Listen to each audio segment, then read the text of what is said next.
Welcome to the 1% Better Recruitment Podcast. I'm your host, Charles Kiriakou, and this is the podcast that aims to help people within the recruitment industry get 1% better after every single episode. We've had such a wide variety of different guests that come on the show that talk openly about their stories, about sharing value, tools, techniques, strategies, the good, the bad, and the ugly, all within the recruitment space. And every single episode, we like to have as much fun as possible with open conversation back and forth. It's not scripted, it's uncensored. And as I mentioned, I like to have fun doing this podcast because I know that if you're going to tune into this, you want to feel like you're part of a conversation whilst also leveling up your game within the recruitment space. So if you like this podcast, please do us all a favor. Comment, like, subscribe, follow on all the platforms. It really helps drive engagement for the show. And that's enough from me. Let's get into this week's episode, and I hope you enjoy. Reece, thank you very much for joining us on the show today, mate. So for people that may or may not know who you are, your story, what you currently do at the minute, just tell us a little bit about that. Sure. I want to start by apologising because I just spent a week in Somerset. Oh, so right, my accent really came back whilst I was there. So I started really pronouncing my R's. So for anyone that doesn't know what a Somerset accent sounds like the number 4, you'd say 4. So the past week I've been talking to my mum and her accent is so strong. Oh, so really? I'm going to be I'm really nervous about the idea of speaking with a Somerset accent, because when I first started my last recruitment job, I was working in a London agency. Sorry, really massive segue. For my first day, I went to Tesco and I got myself a lunch, and I got myself a pack of Bourbons, you know, the biscuits. Yeah. And one of my colleagues at the time, a guy called Will, said, "Oh, what are you eating?" I said, "I'm having some Bourbons." And he went, "Excuse me?" I was like, "Yeah, I'm having some Bourbons." I was like, "What do you mean? What was that? What's that word?" So anyway, sorry for the accent, but I'm Reece, run an agency in Dubai called Nameless Ventures, formerly of Few and Far in London, where I was one of the first employees doing all things software engineering. And apart from that, I'm a bit weird. That's pretty much all you need to know for an intro. We love weird on this show because I'm also quite weird, as people hopefully will know, because we've done over 50 episodes now. Yeah. But yeah, mate, look, I really enjoyed our first conversation, and I'm really, really interested to get into the trenches about this. So a couple of the things we're going to talk about today for the listeners, the equity model, something you mentioned when we first spoke, and we'll get into it and people understand that. Different models in recruitment that do and don't work from your experience. Obviously now you're based out in Dubai. When we spoke, and I had Sheldon on the podcast as well, who also mentioned that on LinkedIn, all the TAs, Dubai is amazing. Like that. On Instagram, it's like, look at me in Dubai. Yeah. The reality is quite different, so I'm sure we can touch on that. But we'll also touch on building a business, building a desk in Dubai, and all things surrounded in those things. So if we can just start then, because people probably listen to what I've just said there and go, the equity model, what the heck does he mean by that? You had an interesting model when you first set the business up. So just tell us a little bit about what that was all about. Yeah, so when I was working for my last business in Dubai, because I was headhunted to go out there, just doing standard recruitment, and long story short, made a decision to leave. But I didn't want to just start another recruitment business, because you have lots of recruiters on your LinkedIn, which must be an absolute pleasure. And it feels like every day there's another agency that's starting up, and they use terms like, "Oh, we're changing the game and we're reinventing recruitment," and no, it's all the same garbage. And I was like, I don't want to be one of those people that just starts another recruitment agency. So I spent months and months thinking about this, and spoke to one of my old clients, many of my old clients, and they said, "Well, what do you enjoy doing?" I said, "Well, I really enjoy working with startups." I was like, "Okay, cool. Well, startups are usually more cash strapped. So is there anything you can do around there to help smaller businesses grow?" And then came this light bulb moment of doing an equity model, which was, rather than charging, extortionate fees of, 15, 20, 25% plus on the candidate's salary, instead we would have an equity agreement. So it would just be like me being an employee. I would say get 1% vesting over a 4-year period. And then after that, I would charge them very nominal fees. So say, for instance, £2,000 to £5,000 as an example. So, the industry standard, at least in tech, is probably more towards 10 to 15. So you're getting a 66% discount, because the idea was, if this company goes through an acquisition, if they go through an exit of some kind, that equity should be very, very valuable. That was the concept, at least. The reality, on the other hand, was very, very different, because when I first launched the model, I was literally just about to sign an offer from a VC for investment. It was a tech VC. and said, look, we want to give you this money because you're building out essentially a tech product of your own. And I got the terms through at the very last stage and saw the clauses they had in there, and then had to pull the plug. So then I was living off my savings, and it was just a complete and utter disaster. Yeah, that's pretty much it. Yeah, fair enough. So I know that you mentioned that you pivoted because it's quite an interesting approach. I like the way your brain has gone to, I want to actually do something different, rather than, like you said, we're reinventing recruitment. It's like, actually, what is a different offering? Because I don't know if you all agree with this statement. It's similar to what we're talking about, but some recruitment companies that offer a retained search, and as part of their little company brochure, our retained search, almost a guarantee on your placements, It's essentially the exact same as their contingent search. They just want a deposit up front. So when I go in and I'm training people on retainers, because that's essentially how I used to work as a perm recruiter, I'm looking at it and I'm scratching my head like, if I'm a client, what's the difference with exclusive and retained? Like, surely you have to have something different, whether it is a change in the price model or whatever it is. So I like the way that you thought about a different model and stuff like that. But obviously in business, as you know, you try things that don't work, you've got to pivot. So when you pivoted, it'd be interesting for me and obviously for the listeners to understand kind of what specifically went on in your mind, how you pivoted, whether people you spoke to. Talk us through what happened when you were like, fuck, this ain't working, I need to pivot.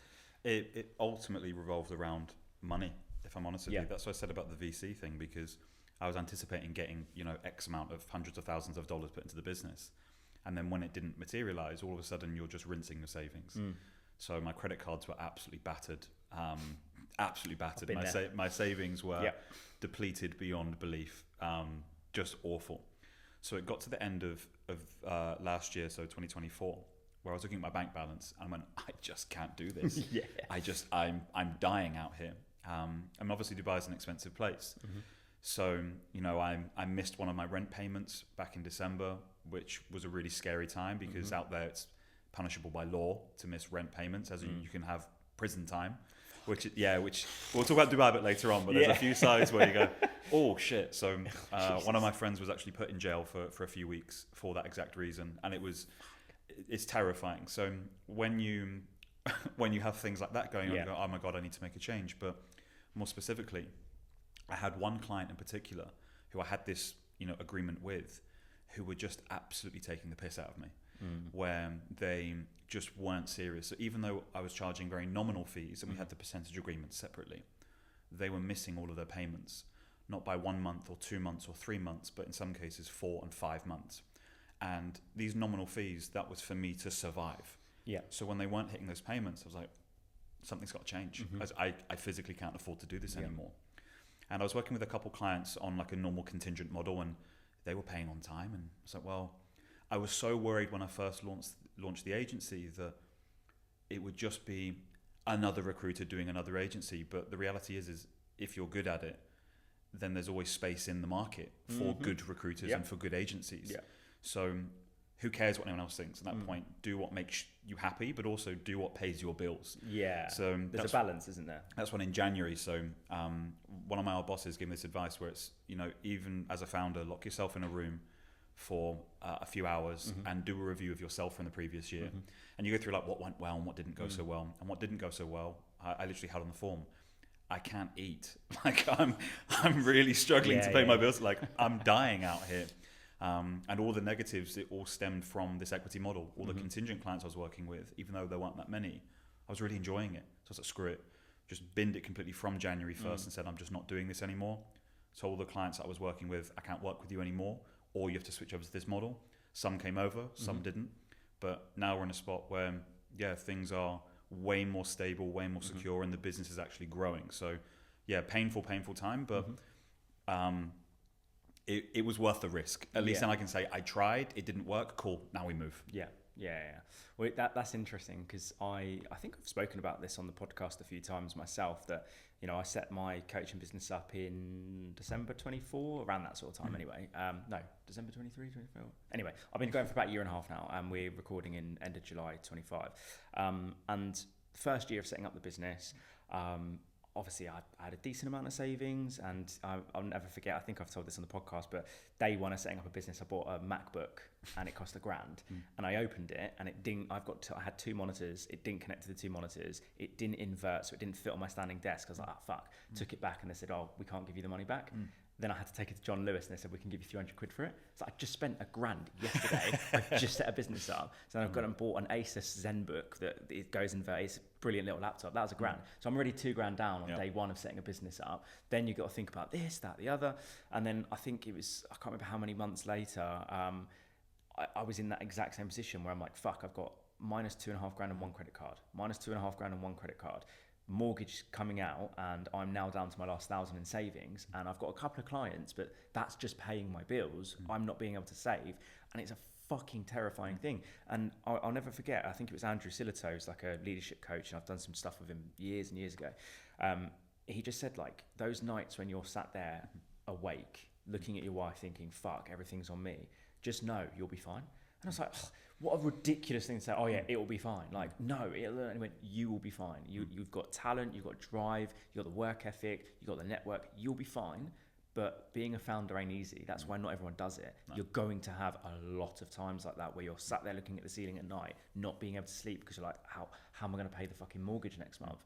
And lo and behold, I won a big client, put some money away, blah, blah, blah. But then that cycle can repeat until you find, like what you said, a sustainable model and all the rest of it. Look, I'm only 1.5 years into my journey, maybe coming up to 2 years, and I'm still learning and trying to find what works and all the rest of it. So I guess we'll talk a little bit about why you should set up a recruitment firm in a bit. But you said that now you're in a better place with the business, it's more sustainable and things like that. Just quickly before I go on to my question, how long has the business been going now? So launched in July last year, so it was our 1 year anniversary a few weeks back. Awesome, congrats. But we switched in January, so it's essentially 6 months of doing the equity model, 6 months of doing normal recruitment. And normal recruitment for us is exactly what you touched on earlier, which is all retained business. Right, okay. Retained is the way forward. Everyone says it constantly. People are usually afraid to pitch it. But even with my last business, when we introduced the retained model, the difference is night and day from the commitment from your clients, but also you're able to forecast revenue. Yes. Which, in our line of work is, pretty important. Yeah, very important. So I would love, for me personally, because the whole thing with this podcast, I learn so much, and hopefully other people learn as well, but selfishly, I try and learn as much as I can.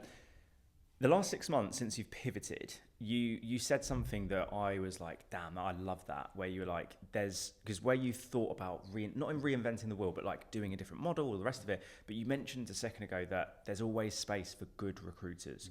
And I think that the market, especially in the UK, is so saturated, and a lot of businesses over the years, and I was part of a company that did an academy every single month, where they would just get anyone in the door that's poor, hungry, driven, to then just whack them on the phones, and they want to chase the fee and all the rest of it, and they're shit, all right? They shouldn't be in this industry. From your perspective, as someone that's had a successful recruitment career, is building a successful business, what is a good recruiter? It's a great question. I can tell you what I interview for specifically, but the first thing and the most important thing is, do I like this person? Which sounds really silly, but because there are so many recruiters out there, the way that most of them win business is their likability factor. So unless they're going to sit in front of a potential client or a senior candidate or just another person, if you come across a bit like a knob, it's not going to go anywhere. So one of my red flags is if people talk about all the watches they own on the first time I meet them, fucks me off. I don't care. I didn't ask. So in that case, like, I want to get to know people for who they are. And if I go, do you know what, as a person, I really like you, I get you, I understand you, it's always the most important thing for me.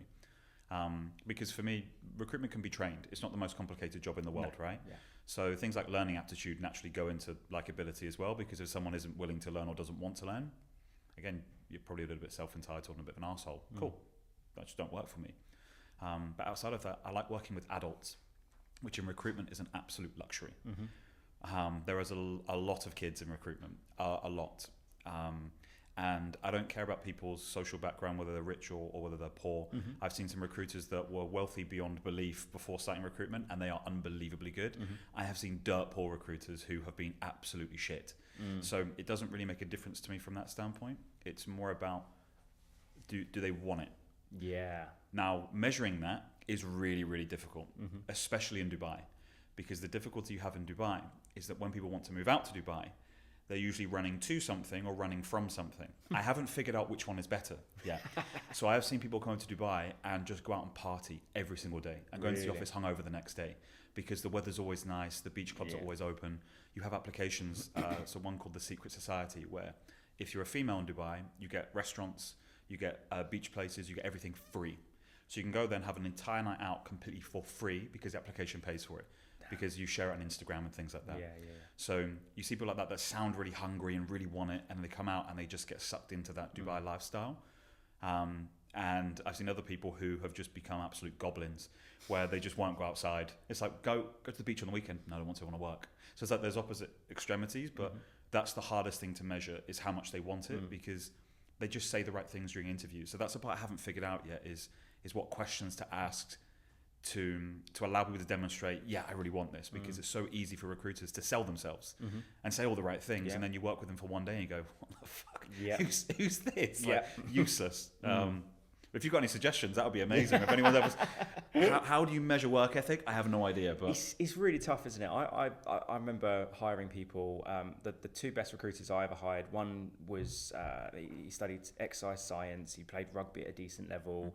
Used to go to the gym loads, but he was a socialite. He used to love going out, getting pissed, and all the rest of it. The other guy was like a Team GB hockey player.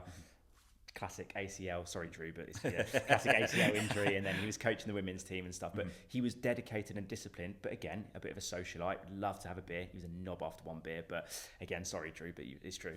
But yeah, both of those guys, if you think about it, proven work ethic, sport background, competitive, social, likable factor. I used to call them the two hairy headhunters, and the pictures are hilarious because they were both a bit bigger and older than me, and they both fucking hairy as, and I was this like skinny little half Greek dude just sat in between them like this. It's fucking hilarious. But they were both like what you said. They were like that. You could show there's a proven track record of work ethic prior to that, and with both of them having injuries and stuff, the story about how they overcame those injuries, the grit element, the growth mindset from both the sport, the academia of like knowing that they can get there as well. That for me is a massive key factor. Is not a lot of the newer generation recruiters coming in might necessarily know what a growth mindset is, and even if they do, it's great that you know that, but actually what experiences can you tell me that have demonstrated that you do actually have a growth mindset? Because the biggest pet peeve for me is someone that trains recruiters and that led recruiters as a sales manager is someone that will sit there and go, that was a shit call, I'm never doing it again. It's like what a child would say, right? I'm shit at football. I'm never going to do it ever again. What? Because you lost the match? What are you talking about? Like, go and do it again. And then they're like, no, I don't want to do it. Like those recruiters, fuck off. Get out of this industry. I feel the same about paddle sometimes. Like I'll play paddle and get absolutely hammered and be like, I'm never playing again. But then the next day I'm like, no, we go again. It's we train harder. 100%. Well, I'll tell you what then, what would be interesting for me and probably the listeners as well is to dig into like how you do recruitment then, because to answer your question a second ago about like what to look for in recruiters and kind of what makes a good recruiter, I think from an entry level perspective, something that I look for and a lot of people that have been on this podcast look for is that growth mindset, proven track record of grit, overcoming adversity, whether that's family, like sport, whatever it is, the drive, the work ethic, like a real drive. And if someone, for example, I used to be very into watches because my godfather collects watches. That was, I want to earn commission because I want to buy watches and put that in my little cabinet and all the rest of it. That's what drove me for a period. So what's an actual tangible drive? And are you actually going to fucking work hard to get that external thing, whether it's material or, whatever else it is? Because like you said, recruitment's, it's not rocket science. You can train that, right? But from your perspective, you mentioned that you do a lot of retained stuff. And, when we spoke about your career before setting up a business, you did a really, really good job on that. A lot of recruiters really struggle with getting client commitment. They struggle with winning new business, especially with startups, right? They really struggle with selling retainers. So many recruiters don't see the fucking point, right? What I would love to get into the weeds on is what your approach is when, let's go with targeting a cold as fuck client. Okay. How do you break that down, build that relationship, convert them, sell a retainer, etc.? What does that look like? I always hate listening to these answers because I feel like people just make shit up that sounds nice. So I'll be as brutally honest as possible. Winning business sucks. It's hard, it's difficult. So the only thing you can do is make it as easy as possible for yourself. The way that I've personally done it, so when I moved to Dubai, I had no connections out there. I didn't know anyone whatsoever. The approach that I took was treat everyone the way that I myself would want to be treated. Sounds really, really basic, but that isn't prospective clients, that isn't candidates, that isn't anyone on the street, that's everyone as a collective. Treat people nicely, because the more people that like you, they're more likely to recommend you to places. So let's take senior candidates, for example. When you're speaking to senior candidates, some people put out fake job ads and things like that, but if you've got those conversations, treat them well. Really easy. The companies you have right now, treat them well. Because a lot of founders that I know will be so obsessed with chasing new business. It's like, what other clients are we going to sign? Because they've got this complex about taking over the world of, we need to sign this one and this one and this one. No, take care of the ones you have right now. So my approach when I started the business was treat people really well, go to events, meet people, connect with people. So one example that I've got is I went to an engineering meetup, had a guy come up to me. He said, I cannot find a job. I know it's a Thursday night. I know you've got a beer in your hand, but can you help me? So, cool, no problem. Here's my Calendly, book in tomorrow. He did. We sat down, did a whole CV review session. Turned out that he was an engineering manager. A week later, he said, actually, I'm hiring for my team. Can you help me out? So he was passively looking at the time, but he really didn't like his company. But he introed me as he was leaving. And then that turned into, I think, about £14,000, right? Just from that one conversation. Treat people well. That's it. But more specifically, when it comes to the current clients that you have and you're giving them a good service, all the companies you work with will have an investor, at least the vast majority. Alternatively, they will have a network of other founders they know that are hiring. Cool. They're probably going to recommend you. Referrals are so powerful. And I've listened to a few episodes of your podcast, including your most recent one. And referrals are ridiculously powerful. Cool. That all starts with you treating people well. But to give a more, specific example, cold calling sucks. I hate it. I absolutely hate it. I have not cold called since 2017 because I accidentally cold called another recruitment agency. I was using this fucking Lusher tool, right? Everyone uses Lusher. Go on this hiring manager's page. Oh my God, get the mobile number, call up, and someone, I think it's from Mark Ellis, picks up. I'm like, for fuck's sake. They put me on speakerphone. I can hear all the other recruiters laughing at me, right? Oh, no. And I'm there just like, I feel like the biggest gimp in the world. So since then, like, to go back to your example, I was like, I'm not going to do it anymore. But since then, I've just got like, I get these like Vietnam flashbacks of like people on speakerphone laughing. It's like, no. So the approach is simple. If I see someone that's hiring, you reach out to them with a mutual connection. So when you're going to these events, when you're speaking to other people, whether senior candidates or clients, use names. When you use names, you create rapport. So for instance, when we first spoke, I know Matt, you know Matt. Immediately, it's not like who the fuck is this stranger speaking to me? As soon as you have that mutual connection, you can build a relationship. But also with business development, it's not a thing that you do, it's a process that you follow. And I'd say to everyone I've hired over the past 5 years, it's a process. It's not one message, it's not one call, it's not one speculative CV send. It's all of these things. It is a process, but that also includes personal branding. People like buying from people that they recognize or the brand they're familiar with. Post on LinkedIn.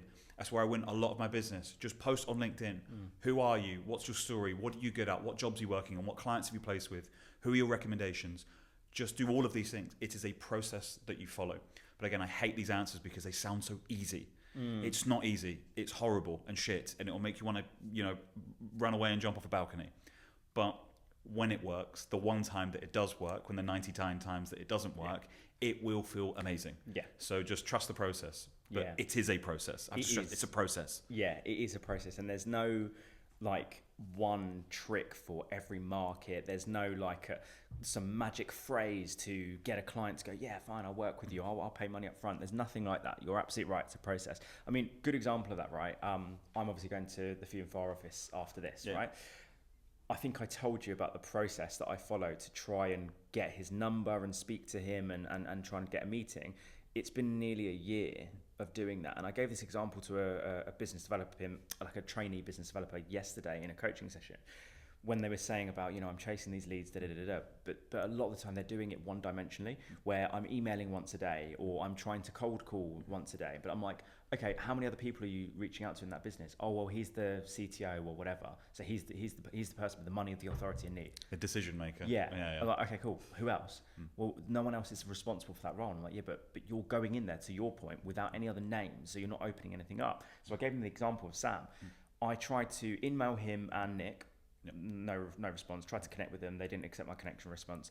Tried to connect with all their associate directors and all their principal consultants. Maybe got through to a couple of them. Cold called the office, right? As a business development coach, obviously I have to do that, right? So cold called the office. They outsource their reception line as well, don't they? So you would have gone to like some random... I managed to get through to someone. I think Really? it was like Megan, and she was just like, "Oh, they're actually in a meeting at the minute. What are you calling about?" Da, da, da, da. Then I get a message from her after, because I emailed her, Sam, Nick, and everyone, and then they came back saying, "We're good. Like, we don't need your support right now." But prior to that, I reached out to Nick's wife on Instagram, because I know Eleanor, because she was one of the first people my old boss ever interviewed before she set up Elemed. I noticed that her wedding pictures, I was like, "That guy looks fucking familiar. Fuck, that's Nick." And obviously, like, I'm Greek as well, so I was just like, yeah, so like that. And she was just like, "Yeah, speak to Sam." So then I've messaged Sam and sent an email saying, "Eleanor recommended you." He's read my email, nothing. This kept on going and going and going, and then I got Lusher. It showed me a couple of mobiles. I was like, "Oh, let's give this a try." Didn't get through to him, but it was his number. So I sent him a voice note on LinkedIn after he connected with me, sent him a voice note on WhatsApp. So you can just already see like the amount of steps that I've taken. And this could go fucking nowhere, who knows? But because I'm a little fucking pit bull with a bone, that I'm just like, and almost it's a bit of that ego as well, that I feel like sometimes recruiters, you've got to have a balance of that ego, because it can be the fire that takes the house down, but without it, like, why am I fucking driving? What's the point? Like, my wife even said to me, "It's like, they clearly don't want to work with you. Just give up." And I wanted to smack her. I was like, "How dare you? That's driven me more, bitch. I'm going to fucking get this." And then eventually, we have a meeting, and I was like, "Do us a favor." Like, because again, another tactic, it was, "Sam, do you want to come on the podcast?" Play to people's ego. People want to speak about themselves. He was like, "Maybe, da-da-da-da." And then you and I meet, and I didn't even clock. I went, "Hang on a minute." And he went like, "Yeah, I've got a good relationship." So then you DM him, going back to a name to use and all the rest of it. And then finally I got a fucking meeting and recording with him. So if people listening to that, right, and listening to what you've just said, it's not linear. There is no I've got some things that I talk about around lead chasing, but like, you can teach people this, but sometimes there's elements that you can't teach. And that goes back to like that drive, that desire, that want. If you really want to win that client, you're going to find every single fucking possibility that you can to try and get that person on. But also the client will appreciate it as well. Yeah. So like I think from, like I'm hiring at the moment, or I'm going to be hiring from January. Yeah. And I get a few messages from Rec to Recs. And the Rec to Recs messages are usually quite similar. Yeah. Right? It's like, "Hey, I saw you've got a company. Can I help you hire?" You go, "Cool." I'm not with any of them, but there's a couple where they are harassing me, but I remember their names. So when I do start hiring from January, if I can't find anyone myself, the chances are they're going to be the first ones at the top of my brain. And that's when I'll be like, "Okay, let's work together." And that's just from consistency of saying, "Hey, I'm here if you need it." You don't need to be aggressive with it. So in your case, I don't think you're being aggressive with Greenie. I have to call him Greenie, sorry, Sam. Not being aggressive with Greenie, it's being consistent. Saying, "Hey man, I'm here. I'm going to keep knocking because I want to work with you." Yeah. And as a business owner, it's like if someone's been doing business development to you as a founder, you appreciate the grind, you appreciate the graft, and to be honest with you, it's a real skill set of you just not being disheartened, of every day saying, "Hello, still here, still want to work with you." And it will materialize eventually. Yeah. And this is something I always say. An old recruiter I work with called Dom always used to say, "Every no is one step closer to a yes." And we started to train ourselves to hunt for the no and be happy with the rejection, which is a really weird mindset to have. And don't get me wrong, when you're sat at home alone, trying to grind and do business development, it's a lot harder than when you're in an office surrounded by people doing the same thing. But for recruiters, if you're in an office and a client says, "Yeah, we're not hiring right now," don't get disheartened. No. Don't. Because like you said, if you're top of their mind all the time, you're in their emails every week, they see your name. Every day they're on LinkedIn, they see you posting. Every single week they're seeing a voice note. You see that you're giving value as well, because like you said, there's pestering and there's like, "Can I work with you? Can I work with you? Can I work with you?" Or there's, "I want to work with you. Also, by the way, here's a couple of free things. Also, here's a salary guide. Also, I've got a podcast. Or also, I listened to this podcast. You'd be great for that one." Offering value as well as doing the asking is absolutely fucking critical. So when I was doing business development training in my previous business, so the first company I joined when I moved to Dubai, we did a business development Olympics day, right? It's like a sports day, but just pure BD. Yeah. Wasn't very good. I'll hold my hands up, it was a bit shit. But one of the things that stuck with me is with the point systems, you have like, a point for every dial out you do and da-da-da-da-da. And one of them, we had like 5 points for a response, right? So if you send out a message and you get response, you get 5 points. And a few members of the team were saying, why are we getting so many points just for a response? I was like, because that company took the time to read what you sent them and just send through a reply. They took the time to say no, which means that when you message again, they'll know you. Yeah. They'll remember you because they've already sent something to you. So companies only respond to you if they feel like you've put in some time to the message. Like, I get through these fucking AI messages like, oh, we've got an SDR that can do all this shit and and you've got the long dashes and it's all ChatGPT generated. It's like, I'm just not going to respond to you. It's like, sure, no timing. But if someone sends me a message and I can see they've written it themselves, ChatGPT can brush up, don't get me wrong. But if I can see there's some personality there, I'll always respond because that person took the time to send something tailored to me. So the least I can do is be like, hey, I'm really sorry, I don't need that right now. But if they send them the message, I'll be like, I remember that person. But it takes time. It's a process that you follow, without a shadow of a doubt. But I hope that you win Few and Far as a client. I'm really rooting for you.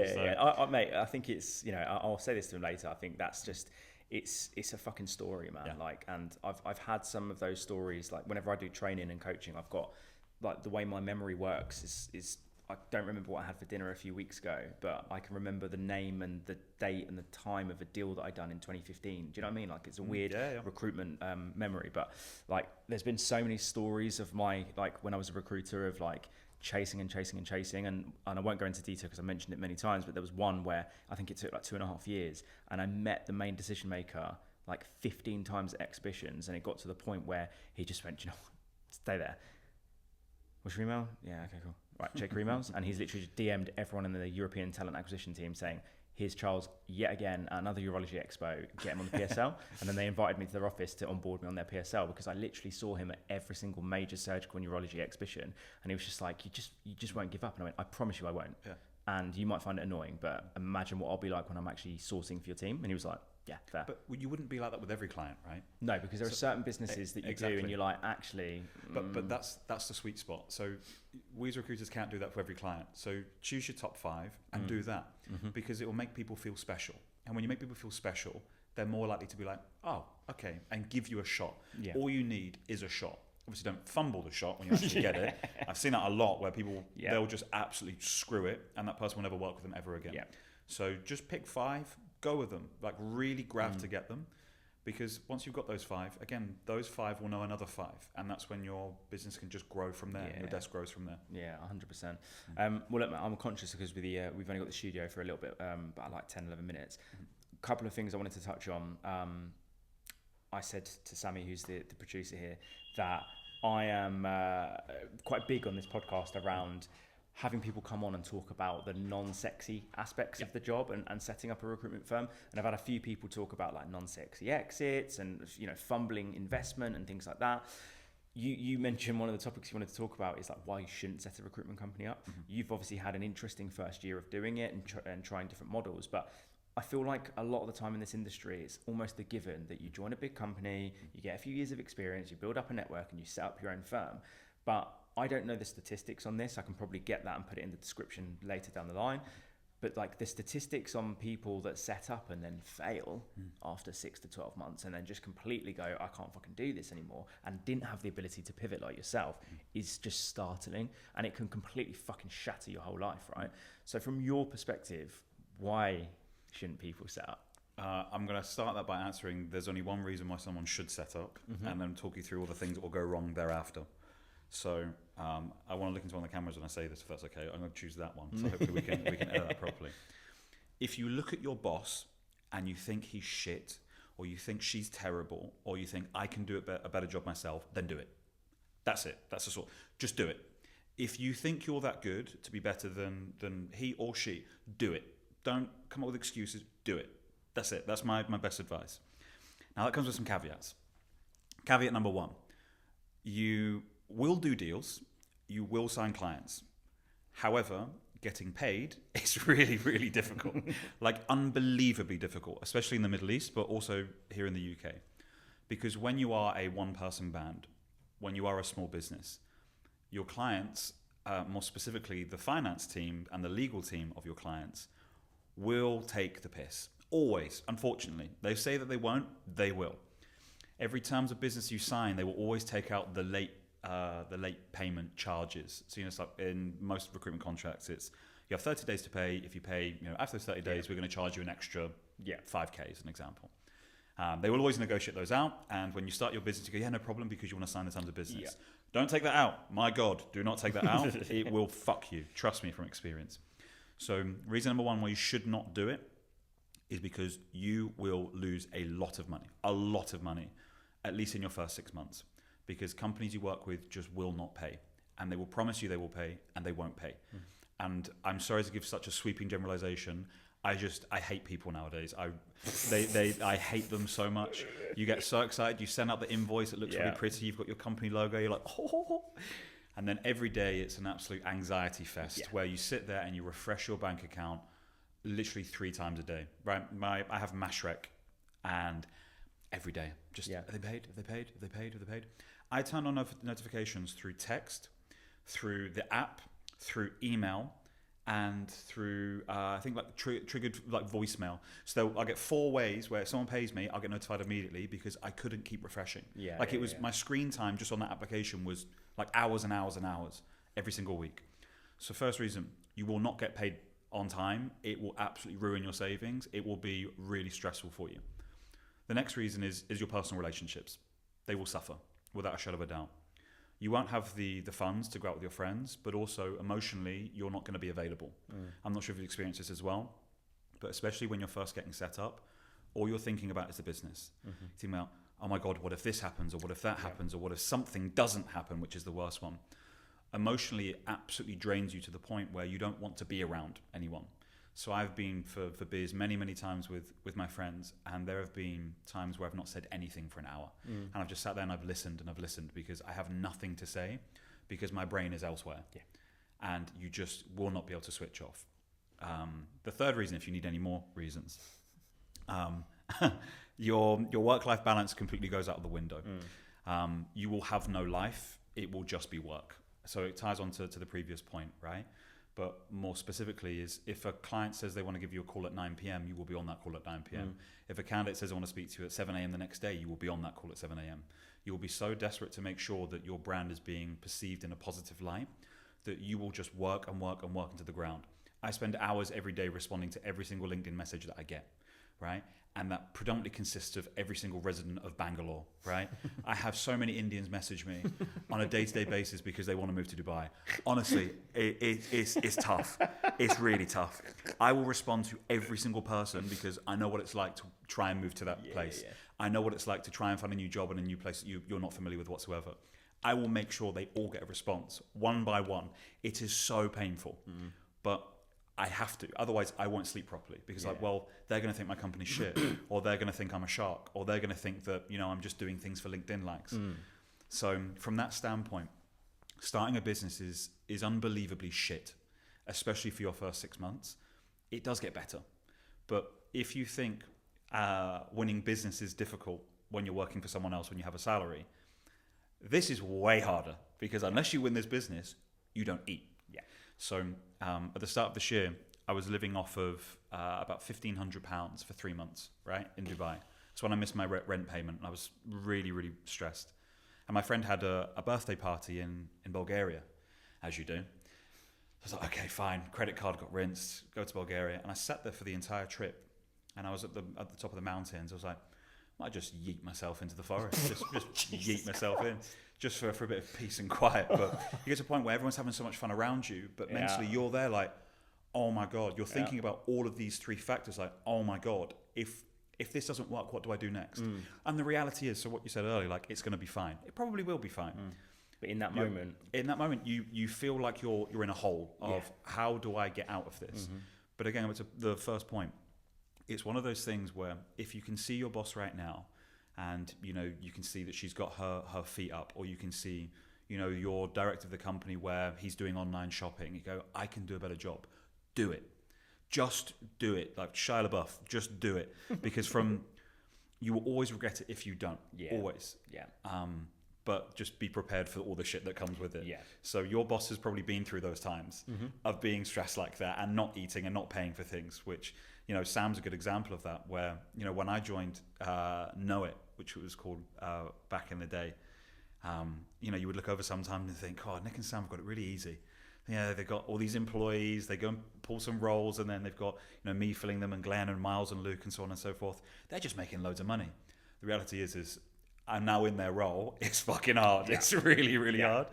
So if you think you do a better job, just make sure you actually think you can do a better full job, not just I can fill more roles than them, because that's only a tiny percentage of the role. Another thing as well that people don't realise is that when you are a recruiter, business development director, sales director, whatever it is, you are doing a large chunk of the job, but you're not in charge of making sure the website looks good, making sure that you are doing the operational stuff, making sure that you are doing the marketing, finance, invoice chasing, all these types of things. Like, you're in charge of everything, and it all falls on you, and there are only 12 or 24 hours in a day. That's fucking, it's so, like, it's a minefield. And then on top of that, like you said, and I really empathize with you because I've been through this, where, and I don't know if some of your friends that aren't necessarily entrepreneurs have just got, you know, 9 to 5s where, oh, it should be all right for you. You got your own business, but you're rolling in it. Well, yeah, some months are fucking great. But then when I pay 3 months worth of mortgage because I was living on my savings, and now I'm sat there stressing because I'm refreshing Monzo because a client's like a month overdue on the invoice. And I'm like, if that invoice don't come through, I'm fucked. And then you're sat there going, oh yeah, what should we do? Should we play Warzone? And I'm sat there like, do you know what I mean? And like, no one else understands. So I'm just sat in a corner in a fucking hole, just like, oh. And then my wife is just sat there, just like, oh, we should get a new pram for the baby. And I'm like, yeah, fine. How much is that? We could get, I think it's £600.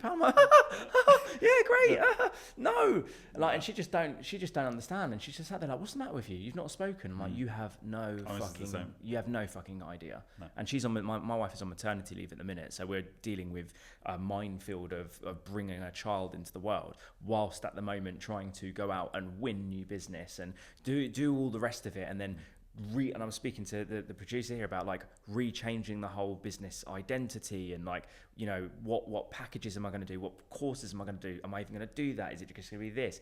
And it's just a constant fucking minefield every single day. So I think there's a load of stuff there that you mentioned for people to take into consideration, man, because it's fucking hard. But when I look at some of the most successful, like whether they're just the solo founders or people that have grown and a successful recruitment business from being a successful recruiter and seeing that they could do it better than their founders, as long as people are aware of it, then, you know, then definitely you can go out and do that.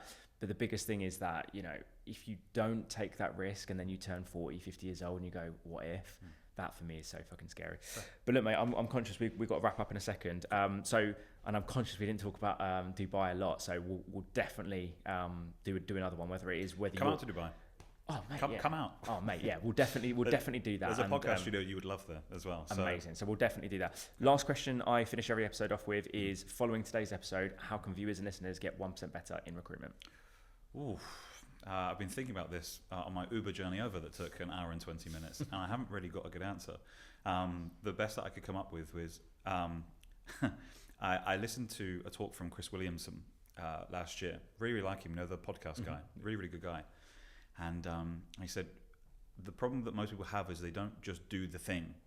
So my advice is, lots of recruiters spend a lot of time planning to do BD, planning to source a role, planning to send out, you know, a massive group message to a LinkedIn project, making sure everything is color coordinated, making sure everything is nice and pretty, making sure everything is structured, making sure that nothing could go wrong in the history of the thing. There's one person that I know right now who's been planning a salary survey for a very long time. I'm going to send the salary survey to 1,000 people in my database. Been planning it for a long time. Just do the thing. Just do it. Like, just just do it.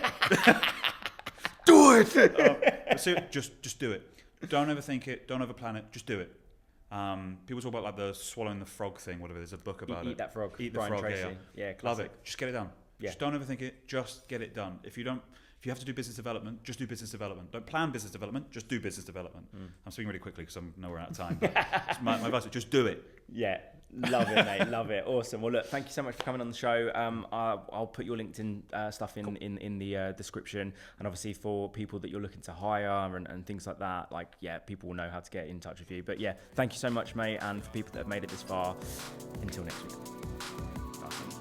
Thank you so much for watching this episode or listening to this episode, guys. Let me know, what was your biggest takeaway from this week's guest? What did you think about their answer to the 1% Better in Recruitment? I'm really keen to hear your thoughts.